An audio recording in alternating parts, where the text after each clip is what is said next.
When you have trust among your team, when you are fostering trust among your team, your job as a leader is going to be easier. Welcome to the Game of Her Own podcast, a podcast about women who work in sports. I'm your host, Jahaan Blake. After 15 years of working for 3 major league teams, including the Boston Red Sox, Los Angeles Dodgers, and the Chicago Cubs, I discovered the one thing I loved the most was helping women in sports shatter glass ceilings and take their seat at the table. I loved it so much that I made a business out of it. I have the honor of coaching high-performing women in the sports and entertainment industry and supporting them as they go after exactly what they want in their career.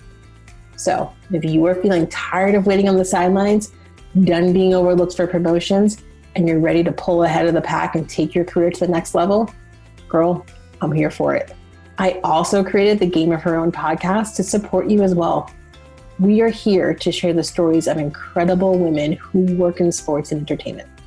These leaders and trailblazers will inspire you with their success and the lessons they've learned along the way to the top. Ladies, there is nothing like women empowering women. I am so honored you're here. When did you first start managing people? Did you feel prepared? Did you just get thrown in the fire? A lot of us who manage people for the first time don't go through any significant training. And usually we figure out how to do it. And we use a combination of instinct and how you were managed in the past. You think about what you liked from your manager, what you didn't like. I have actually had people tell me that some of the things they do when it comes to managing their team are a result of being poorly managed in the past. So sometimes they make changes to how they do things now because they don't want their employees to have to go through what pain and suffering they had to go through. Sometimes they don't know that they're doing things that they shouldn't or that they can change because they haven't been trained. And let's be honest, we are busy, things move fast, we get thrown in the fire all the time. And that is how we learn. But it's really difficult when you have people who are depending on you. So whether you manage a team, manage one now, or aspire to manage a team in the future, I want to talk to you today about the 4 basic needs of high-performing teams. We all want high-performing teams, right? We want teams that drive results, increase revenue, make an impact on the organization and the marketplace. So at the end of the day, that makes you look good.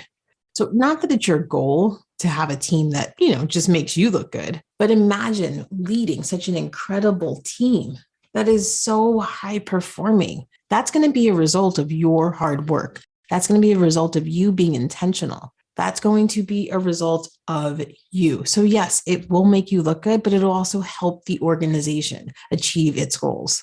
So we're going to talk about these 4 simple, basic needs that all high-performing teams need. All right, Game of Her Own listeners, I'm excited for this. Let's do this.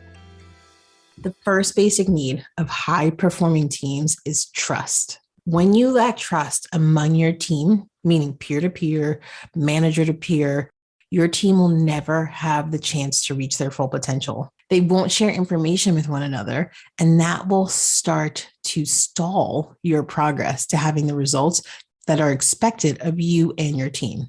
Trust is the foundation of all relationships. Without trust, morale goes out the door. Your entire team starts to unravel. Trust in the workplace means your employees enjoy a culture of honesty, psychological safety, which we're going to talk about at the end, and just a mutual respect. When you have trust among your team, your job, and I promise you this, you are multitasking, come back to me. Your job as a leader is 100% easier. One more time. When you have trust among your team, when you are fostering trust among your team, your job as a leader is going to be easier. So think about that. Do you feel like your team trusts you? Do you feel like your team trusts each other? If you are being managed, if you're not leading a team right now, do you feel like you trust your manager? Do you feel like you trust your coworkers? Let's talk about trust in numbers. So I'm going to throw 4 stats at you right now. Team members are 74% less stressed when there is trust, 40% less burnout when there is trust, 75% more engagement when there is trust, And they are 50% more productive when there's trust. The numbers don't lie. Those are great numbers to show you what you get when you have a team that is high performing and you have worked to build in trust and foster a sense of trust among your team members. Now, let me give you some signs and think about this, whether you're managing a team or you're part of a team. Here are some signs of a lack of trust. Employees don't ask questions. So this is like a symptom, if you will, that there's no trust. Employees don't ask questions. Employees only share wins. Think about that. Employees only share wins. They're not sharing mistakes. They're not owning them. They're not talking about them together as a group. Employees are rude to you or others in the group. Employees avoid accountability. Again, not owning the mistakes, not owning failures. Oh, there's such a great opportunity when you make a mistake or someone on your team makes a mistake or has a failure. There's a great opportunity for you there. 2 more, fear of conflict. And there's a sense of there's this prolonged delay in projects that you're working on. So if your team is taking longer than usual to finish products, think about, there might be a trust issue here. So number 2, when it comes to the basic needs of high-performing teams, is transparency. Employees want to be aware of what is real and true. Now, again, if you're multitasking, come back to me. In the absence of information, people create their own. One more time. In the absence of information, people create their own. Transparency creates openness between managers and the employees. When transparency is missing, so is trust, the first one we just talked about. When transparency is missing, your teams will feel unsafe. They will start to mirror the behavior they're seeing and start withholding their true thoughts. Oh, you don't want, that's a red flag. You do not want your employees to hold their true thoughts. You will start to pick up on communication barriers, miscommunications, and the worst, the spread of false information. When you have a lack of transparency, you start to see this us versus them culture. When you don't have transparency, employees feel like there is something being hidden from them. Remember, clear is kind, unclear is unkind. There's a reason why leaders lack transparency. There's a fear of losing authority, credibility, power, and leverage. I'll say it again. There's a fear of losing authority, credibility, power, and leverage. I want to give you some signs of a lack of transparency. Right, the symptoms, if you will. All staff meetings are vague and leave more questions and answers about company performance. There are no manager-employee one-on-one meetings. No one's getting that face time. I always talk about how important it is to get face time with your employees or face time with your manager. Those aren't happening. There's no employee satisfaction surveys. This day and age, everyone's going to have some version of it. At least to get the ball rolling. They don't have to be perfect, just got to get started. Or there's no safe outlet for employees to discuss their concerns. Where do you go? You're not allowed to share anything. So think about that. Think about those symptoms or those signs of a lack of transparency within your department, not the entire organization. We're talking about one department here. There can be pockets of teams that don't feel like they have trust or transparency from their leaders. So think about your team. Is there a lack of transparency, or are you super transparent with your team? Number 3, when it comes to the basic needs of high-performing teams, is engaged leadership. When you lack engaged leadership, your team members don't feel connected. We are wired for connection. When connection is lacking, employees will start to feel dissatisfied with the company. Morale drops. Studies have shown that employees start harboring a sense of resentment, which leads to a negative impact on productivity and creativity. And as a result, your team won't be able to contribute to the ROI in a way that you as a leader has envisioned.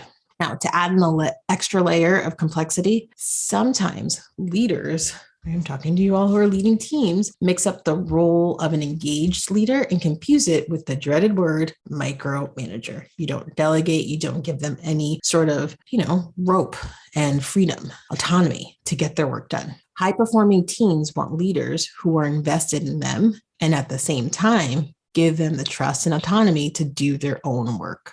Engaged leaders and engaged leadership drive team performance by investing in the employees, helping them grow and develop. So you can identify relevant development opportunities that focus on your team's needs and priorities, as well as individual goals. And that will help employees feel motivated, empowered, and better equipped to do their job. So I'm going to give you some warning signs again, right? Those symptoms.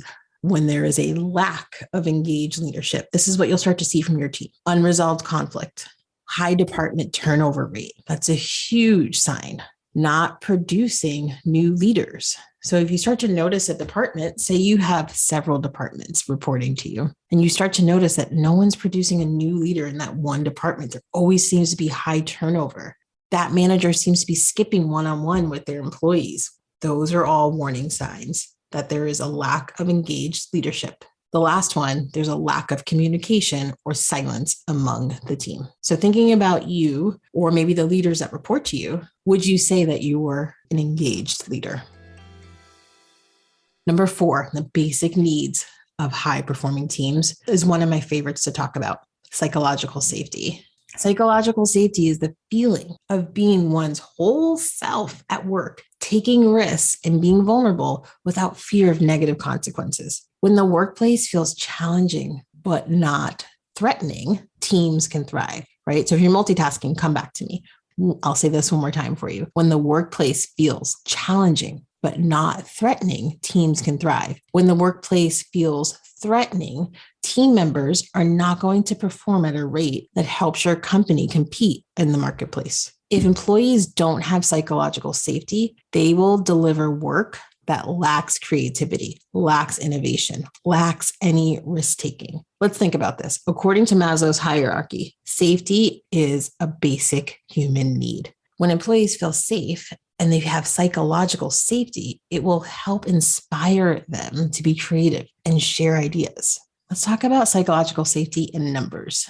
27% less reduction in turnover, 40% less safety incidents, 12% increase in productivity. So thinking about your department, do you as a leader provide psychological safety for your department? I want to talk about some signs that your department lacks psychological safety. Listen to these and think if you can relate to any of them. Employees don't reach out for help or guidance. Leaders, that could be you, that could be someone who reports to you. Leaders contribute more than the employees do during meetings. Employees fear talking about mistakes. There's such a big opportunity for all of us to talk about mistakes and failure together, because it's the only way we're going to progress and be innovative and creative and help drive that bottom line, right? Because at the end of the day, we all work for a business. We need to make money to keep doing the jobs that we hopefully love. Teams avoid difficult topics or conversations. There's low team morale. Feedback isn't shared or even requested. So again, think about your department or think about the departments that report into you. Do you or do your leaders create psychological safety? Okay, so we have talked about the 4 basic needs when it comes to a high-performing team. What are the 4 basic needs that high-performing teams have? So we talked about all of them. Let me talk to you about the themes that we just went over when you missed the 4 basic needs. Low morale, operating in silos, resentment. There's a decrease in productivity. There's a negative impact on the ROI. High turnover. You start to have a toxic work environment.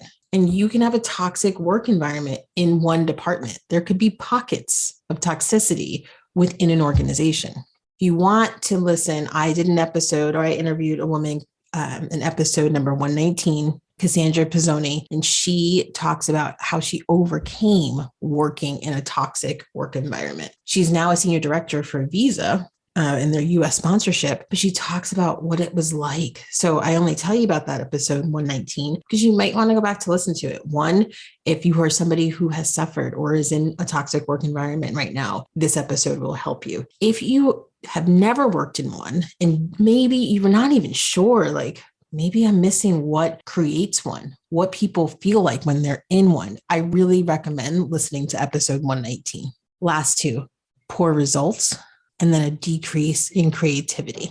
Really a decrease in creativity, innovation, risk-taking, things that you need your team to do in order to be high performing, in order to deliver the results that you want as a manager. Let's end on a high note.